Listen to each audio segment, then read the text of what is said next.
కనిపిస్తుంది. రైట్, మాట్లాడదాం. నమస్తే రామ్మోహన్ గారు. శ్రీలంక నమస్తే, చెప్పండి. రామ్మోహన్ గారు, స్థానిక సంస్థల ఎన్నికల్లో జనసేన ఏ విధంగా వెళ్తోంది, ఈ సమీక్షలు ఏ విధంగా నిర్వహిస్తోంది, కార్యకర్తలకు ఏ విధంగా దిశానిర్దేశం చేస్తుందనే విషయాన్ని మనం చూస్తున్నాం. బట్ గ్రామ వార్డు స్థాయిలో చూసుకుంటే వైసీపీ మేమే బలంగా ఉన్నామని అంటోంది. సో ఈసారి మేమే గెలుస్తాము ఖచ్చితంగా అని వాళ్ళు కూడా ధీమా వ్యక్తం చేస్తున్నారు. ఒకవైపు హామీలు నెరవేర్చట్లేదని అంటున్నారు. మరి ఈ హామీలు నెరవేర్చకపోవడం అనేది స్థానిక సంస్థల ఎన్నికల్లో ప్రభావం చూపే అవకాశం కనిపిస్తుందా? అసలు ప్రజలు వీటిని పట్టించుకుంటారా? మరి అర్జీలు ఇన్ని స్వీకరించమని చెప్తున్నారు కదా, ఈ అర్జీలు స్వీకరించిన అన్ని హామీలు కూడా నెరవేర్చారా లేదా అనేది అసలు ప్రజలు ఏ విధంగా డిసైడ్ చేస్తారు? శ్రీదేవి గారు, మీకు అట్లాగే వైసీపీ నాయకుడు సురేష్ గారికి, సోదరి కృష్ణవేణి గారికి ప్రైమ్ నైన్ ప్రేక్షకులు నమస్కారం. ఒకసారి కొంచెం 10 ఏళ్ళు వెనక్కి పోదాం, 10-12 ఏళ్ళు. ఎందుకంటే 2014లో ఆంధ్రప్రదేశ్ విభజించబడిన తర్వాత రిజల్ట్స్ ఎట్లా నేను చూసుకుంటే మనం ఇప్పటికి చెప్పొచ్చు. ఉదాహరణ 2014లో చంద్రబాబు నాయుడు గారు అనుభవజ్ఞుడు అని చెప్పి అప్పుడు జనసేన పోటీ చేయలేదు. అటు పక్కన మోడీ గారు, ఇటు పక్కన చంద్రబాబు నాయుడు గారు తిరుమూర్తులుగా మధ్యన జనసేన అధినేత పవన్ కళ్యాణ్ గారు తిరిగారు. పూర్తిగా మనసు పెట్టి ఓట్లు వేయించారు. ఆనాడు కేవలం 101 సీట్లు తెలుగుదేశానికి, 5 సీట్లు మన బీజేపీకి మిత్రపక్షం కదా, 69 సీట్లు వైసీపీకి వచ్చినాయి ఆంధ్రప్రదేశ్ అసెంబ్లీలో చెప్తున్నాను. ఆ తర్వాత వచ్చిన స్థానిక ప్రభుత్వాల ఎన్నికలు నల్లేరు మీద నడకలాగా ఆల్మోస్ట్ ఆల్ టీడీపీ కూటమి ఎక్కువ సీట్లు గెలుచుకుంది. 2014 తర్వాత వచ్చిన 16లో. మళ్ళీ 2019కి వచ్చే కల్లా తీరు మారిపోయింది. ఒక ఛాన్స్ అన్నారు. వైసీపీకి 69 సీట్ల నుంచి మరి 150 పెంచారు. ఇటు పక్కనేమో 23 సీట్లకే మన టీడీపీని పరిమితం చేశారు. అప్పుడు రెండోసారి ఏమైంది, మొదట్లోనేమో కలిసి ఉంటే కలది సుఖం అనే సినిమా చూశారు. 2014లో జనసేన పూర్తిగా కూటమి ప్రభుత్వాన్ని మద్దతు చేసింది, కానీ వాళ్ళు పోటీ చేయలేదు. కొత్తగా పార్టీ ఏర్పడి 2 ఏళ్ళు అయింది కదా అని ఇంకా వేలూరు సంస్థాగతంగా వేలూరు చేయలేదు. అది మంచిదే, దానివల్ల ఆ కూటమి గెలిచింది. కానీ 2019కి వచ్చే కల్లా ఎవరికి వారు ఏమన్నా తీరే అయిపోయి వేరువేరుగా పోటీ చేశారు. అప్పుడు చూసుకుంటే మీకు వైసీపీకి 151 సీట్లు వచ్చినాయి అసెంబ్లీ ఎన్నికల్లో. ఇటు పక్కనేమో 23కే టీడీపీ పరిమితమైంది. వైసీపీ మన జనసేన అధినేత 2 చోట్ల ఓడిపోయారు. 1 సీట్ వచ్చింది మొత్తం చూసాం. అంటే విడిపోవడం వల్ల, కూటమి విడిపోవడం వల్ల ఏం జరిగిందో తెలుసుకున్నవాడు కనుక ఒక ఏమంటారు దాన్ని గేమ్ చేంజర్ గా చంద్రబాబు నాయుడు గారు 53 రోజులు జైల్లో ఉన్న సందర్భంలో డైరెక్ట్ గా ఎవరిని అడగకుండా మంచి చెడ్డో అటు పక్క లోకేష్ ఇటు పక్క టార్గెట్స్ పెట్టేసుకొని మేము పొత్తు చేసుకున్నాం, సమస్య లేదు ధైర్యంగా ప్రకటించారు. ఆ తర్వాత సీన్ మారిపోయింది. ఎందుకంటే ఎప్పుడు కూడా గడ్డిపోసలు వేరువేరుగా ఉంటే దాన్ని అవి ఏం చేయలేము. కానీ అదే గడ్డిపోసలన్నీ కలిసి ఒక తాడుగా మేము ఏనుగుని కట్టేసినట్టు వైసీపీని ఓడించాలని మేము ఖచ్చితంగా కలవాలని డైరెక్ట్ ప్రకటించారు. నేనేమంటా అంటే ఏ పార్టీ ఒప్పుకున్నా పవన్ కళ్యాణ్ గారు ఒక గేమ్ చేంజర్ గా కాషాయాన్ని ఇటు మన పసుపచ్చని ఒక ఫెవికాల్ గట్టు పెట్టారు. నిజంగా చెప్పాలంటే లేకపోతే ఎడముఖం పెడమేక వాళ్ళిద్దరు కూడా, ఎందుకంటే తిరుపతి సభ సాక్షిగా చూస్తుంటే మోడీ మీద చెప్పుడు విషయం కదా మనం వాళ్ళు వేరువేరుగా ఉన్నారు. మళ్ళీ వేరువేరుగా పోటీ చేస్తే 2019 రిజల్ట్స్ వస్తాయనుకొని పోటీ చేశారు. ఈసారి మొత్తం కూటమి 164 సీట్లు వచ్చి 11 కట్టబడింది. అసెంబ్లీ నేను మున్సిపాలిటీ దగ్గరకు వస్తాను. మున్సిపాలిటీ వచ్చినప్పుడు 2016లో జరిగిన ఎన్నికల్లో ఖచ్చితంగా కూటమి ప్రభుత్వానికి మెజార్టీ వచ్చింది. వైసీపీ కూడా గెలుచుకుంది కాదని చెప్పి. మున్సిపల్ ఎన్నికల కన్నా ముందు చూసుకుంటే మనకు మున్సిపల్ ఎన్నికల్లో మన అసెంబ్లీ ఎన్నికలు చూసుకుంటే ఎప్పటికీ 37-40% తక్కువ ఓట్లు ఎప్పుడు వైసీపీకి రాలేదు. మనం కూడా చూసాం 40% ఓటు దగ్గరికి వచ్చింది. అదే 2019 గెలిచినప్పుడు 51% దాటింది, సగం కన్నా దాటింది. కనుక వైసీపీ బలం అట్లాగే ఉన్నది. వీళ్ళు కలిస్తే గెలుస్తున్నారు, లేకుంటే ఓడిపోతున్నారు. ఇది అక్కడ సీన్. 2021లో జరిగిన ఎన్నికలు చూడండి ఒకసారి. 2021లో వైసీపీ మొత్తం ఆల్మోస్ట్ క్లీన్ స్వీప్, అంటే పంచాయతీ నుంచి పార్లమెంట్ దాకా. నేను ఆ మాట ఎందుకంటే అంటే 2019లో చూసుకుంటే తర్వాత ఉప ఎన్నిక వచ్చింది. ఏది గురుమూర్తి గారు తిరుపతి నుంచి చేస్తే అక్కడ పార్లమెంట్ గెలిచారు. అందుకని పంచాయతీ నుంచి పార్లమెంట్ అంటున్నారు. ప్రతి దానిలో గెలుచుకుంటారు. మున్సిపల్ ఎలక్షన్ కే పరిమితం అయితే మున్సిపాలిటీలలో మనకు 2 సీట్లు తప్ప, 2 మున్సిపల్ కౌన్సిల్స్ తప్ప మిగతా కార్పొరేషన్లు కానీ 100 చేస్తే 198 వైసీపీకి వచ్చినాయి. ఇది రిజల్ట్ మనకి. అంటే ప్రజలు ఇస్తే తీర్పు ఒకవైపే ఇస్తున్నారని మనకు అర్థమవుతుంది. ఆంధ్రప్రదేశ్ ప్రజలు మంచి చెడు సుస్థిరమైన ప్రభుత్వాన్ని ఆశిస్తున్నారు. ఇంకా 2019 ఈసారి కూడా అలాగే జరగొచ్చు అంటారా? ఈసారి కూడా అలాగే జరగొచ్చు అంటారా? పంచాయతీ ఎన్నికలు నేను చెప్పాను, మన మున్సిపల్ ఎన్నికలు, పంచాయతీ ఎన్నికలు కానీ స్థానిక ప్రభుత్వాల ఎన్నికల్లో రాష్ట్ర ప్రభుత్వం ఏది ఉంటే దానికి అనుకూలంగానే ప్రజలు ఓటేస్తారు. జనరల్ గా అది టెన్డెన్స్ ఉంటుంది. ఎందుకంటే అప్పుడేమో 2021 జరిగినప్పుడు వైసీపీ ప్రభుత్వం 2 ఏళ్ళు అయింది, 2 ఏళ్ళు కూడా పూర్తి కాలే అప్పుడు వాళ్ళు వచ్చి. ఎందుకంటే 2019 జూన్ లో వస్తే 21 జరిగింది. 2 ఏళ్ళు కట్టి 2 ఏళ్ళు 1.5 year కాకనే ఎన్నికలు జరిగినాయి. జరిగితే ఏమైంది చూసింది కదా, మొత్తం 198 వైసీపీ గెలిచింది, 2 సీట్లు 2 కౌన్సిల్ మాత్రమే టీడీపీ గెలిచింది, మిగతా జనసేన అప్పుడు కూడా లేదు.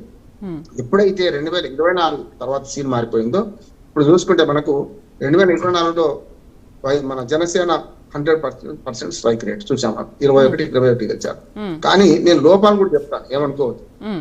జనసేనకు ఆ 21 మంది ఎమ్మెల్యే అభ్యర్థులే దొరకక చాలా వరకు గ్లాస్ పేరు మీద టీడీపీ వాళ్ళని పెట్టారనే ఆరోపణ అవుతుంది. అది చాలా వరకు నిజం కూడా అంట. ఎందుకంటే 21 ఎమ్మెల్యే సీట్లకే దొరకకపోతే ఆ గ్లాస్ పేరు గ్లాస్ గుర్తు, కానీ చాలా వరకు ఒక 7-8 మంది దాకా టీడీపీ నుంచి పార్టీ మారి లేకపోతే టికెట్ తీసుకొని గెలిచిన సందర్భాలు చూసాం.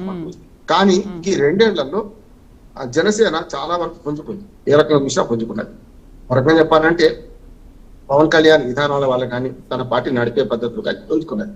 కానీ రేపు స్థానిక ప్రభుత్వాలలో ఇది ఉంటుందా, ఇదే కలిసికట్టుగా పోటీ చేస్తారా అంటే వైసీపీ ట్రాప్లో అప్పుడప్పుడు పడుతున్నారు వీళ్ళిద్దరు కూడా చూస్తున్నాం. ఎందుకంటే లోపల చెప్పకపోతే మరి రేపు ఎదుగుదల ఉండదు కనుక చెప్తున్నాను. వైసీపీ ట్రాప్లో ఎందుకు పడుతున్నారని చెప్తాను. మొదటి ట్రాప్లో పడ్డది ఎప్పుడు 2019 తర్వాత 19 ఎన్నికల కన్నా ముందు బీజేపీతో విభేదించి ఇటు పక్కన పవన్ కళ్యాణ్ గారు మొదలైన రైతుల సమస్యల మీద, అమరావతి రైతులకు అన్యాయం జరుగుతుందని టీడీపీతో విభేదించారు. ప్రత్యేక హోదా ఇస్తలేరు అని చెప్పి కేంద్ర ప్రభుత్వం విభేదించారు. ఆయన ఫస్ట్ బయటకు వెళ్ళారు, కూటమి ఇచ్చారు.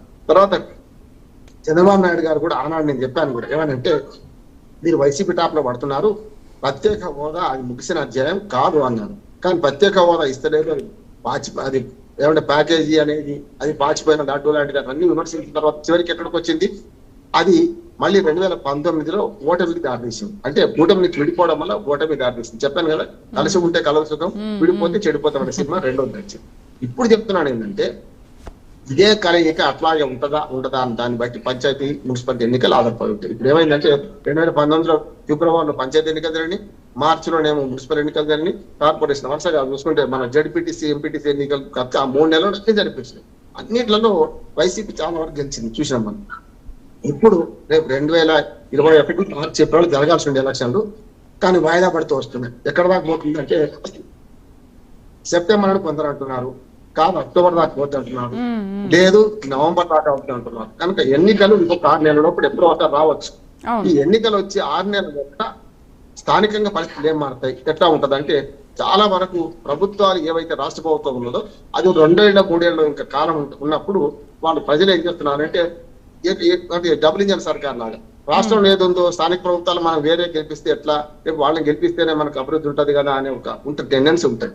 కానీ ఆంధ్రప్రదేశ్ లో పోటాపోటీ రాజకీయాలు చూస్తే చాలా దుర్మార్గంగా ఉన్నాయి, మధ్యయుగ రాజకీయాలు ఉన్నాయి. ఇవాళ కులాలు, మళ్ళీ శాంతి భద్రతలు, రకరకాలుగా గందరగోళం జరుగుతుంది. ఈ గందరగోళంలో ప్రజలు మరి ఇప్పుడు ఈ పార్టీని మళ్ళా మన గతంలో 2 సార్లు జరిగింది, 2016, 2021 జరిగిన మార్పు ఉంటుందా, లేదు రాష్ట్ర ప్రభుత్వానికి వ్యతిరేకంగా వేస్తారా అనేది ఇప్పుడే చెప్పలేదు. ప్రజలు మీరు శ్రీదేవి మీకు తెలవంది కాదు, సీనియర్ జర్నలిస్ట్ మీరు, ఎప్పుడు కూడా రాజకీయాలు సోషల్ కెమిస్ట్రీ, HO2 ఎట్లా అవుతుంది అనేది మనం కెమిస్ట్రీలో చెప్పలేం, కానీ సోషల్ కెమిస్ట్రీ చెప్పలేం కదా. 164 సీట్లు కూటమికి వస్తే వాళ్ళే ఊహించారు కదా, 21 2 ఎంపీ సీట్లు వస్తాయని జనసేన కూడా ఊహించారు. కానీ ఇప్పుడు ఏమైంది అంటే మొత్తం ఇంత గందరగోళంలో ఇప్పుడు రేపు వచ్చే ఎన్నికలు నేను ఒక అంచనా వేస్తున్నాను. ఇది ఇట్లానే కొనసాగితే వైసీపీ ఏమో ఒంటరిగా పోటీ చేసి 40% ఓట్లు అసెంబ్లీలు ఉన్నాయి, కానీ బ్యాంక్ బ్యాలెన్స్ లాగా ఎప్పటికీ అవి అట్లా ఉండవు. అవి అట్లా ఉంటే ఒకటే పార్టీ గెలవాలి కదా. 2014లో గెలిచిన టీడీపీ మళ్ళీ 2019 గెలవలేదు, రివర్స్ అయింది. 2019లో గెలిచిన దానికి పూర్తిగా రివర్స్ అయితే ఇటు పక్కన చూసినాం కదా, మన అంతకంటే దాటిపోయింది. కనుక 2026 నవంబర్ లోపు డిసెంబర్ లోపు ఈ సంవత్సరం చివరిలో జరిగే ఎన్నికలలో ప్రజలు ఏం ఆలోచన చేస్తారు, ఒకసారి మళ్ళీ వైసీపీ కూడా కొన్ని సీట్లు ఇద్దాం అనుకుంటున్నారు, లేదు కాదు ఈసారి వచ్చే 2 ఏళ్ళు అయింది, ఇంకో ఇప్పుడు 6 నెలలు 2.5 ఏళ్ళు అవుతుంది ఎలక్షన్కి వచ్చాక. ఈ 2.5 ఏళ్ళ తర్వాత మరో 2.5 ఏళ్ళు ఇదే పార్టీ ఉంటది కదా, ఇదే కూటమి ఉంటది కదా అని ఒకవేళ అనుకుంటే ఖచ్చితంగా పాత రిజల్టే అవుతుంది. కాదు వైసీపీ కొంచెం పోరాటం చేస్తుంది, కొంచెం ప్రజా సమస్యల మీద ముందుకు వస్తుంది. చూస్తాం శాంతి భద్రతల విషయంలో ఏపీ 26 పోలీస్ పద్దెంలో 26వ స్థానానికి వచ్చింది. దేశంలో 36 మొత్తం కేంద్ర పాలిత ప్రాంతాలు కలిపి ఉంటే. ఇది మాట్లాడుకుంటే సమీక్ష చేసుకోకుంటే ఏమైందంటే వినదగ్గది ఎవరు చెప్పినా అని మాలాంటి వాళ్ళు మీలాంటి వాళ్ళు మనం చెప్తుంటే వినకపోతే మళ్ళీ అది ఇంకో రకంగా పోతుంది. వింటే ఇప్పుడే సార్ 6 నెలల టైం ఉంది కదా, కొంత శాంతి భద్రతలు పని బాగా చేసుకోవడం, అట్లాగే కూటమిలో కూడా ఐక్యత దెబ్బతినకుండా చూడడం. ఒక్క మాట చెప్పి ముగిస్తాను.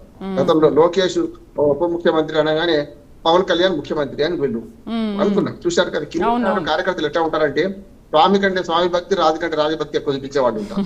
అంటే ఒక మాట చంద్రబాబు నాయుడు అని లేదు, ఎవరని లేదు, ఉప ముఖ్యమంత్రిగా పవన్ కళ్యాణ్ తో పాటు ఆయన ఇచ్చారు. ఎట్లా కనుక లోకేష్ ను తీసుకుంటాం అనగానే ఏమైంది, వెంటనే జనసేన వాళ్ళు స్పందించి మాట్లాడారు, బూతిలో మాట్లాడారు. నేను చూశాను. అందుకని ఏమంటున్నా అంటే ఈ రేపు పొద్దున ఇటువంటి చిన్న చిన్న అనైక్యత కోసం ఖచ్చితంగా వైసీపీ ప్రయత్నం చేస్తుంది. ఇప్పుడు ఇవన్నీ సన్యాసుల మఠాలు కావు కదమ్మా. వైసీపీ ప్రయత్నం చేస్తుంది వీళ్ళ కూటమి మధ్యన ఏదైనా చిచ్చు పుట్టించాలని. చిచ్చు పెట్టుకుని అనుకోండి మళ్ళీ విడిపోతే చెడిపోతాం. ఇదే ప్రకారం ఉంటే పవన్ కళ్యాణ్ కొంచెం తగ్గుతున్నాడు, అంటే ఎంత ఎదిగినా ఒదిగి ఉండాలని తగ్గుతున్నాడు. కొంతవరకు ఆయన ఆరోగ్యం కూడా సహకరించకపోవడం వల్ల తిరుగుతున్నారు. కానీ రేపు స్థానిక ప్రభుత్వాలు వస్తే విజయవాడ కీలకం అంటున్నాను.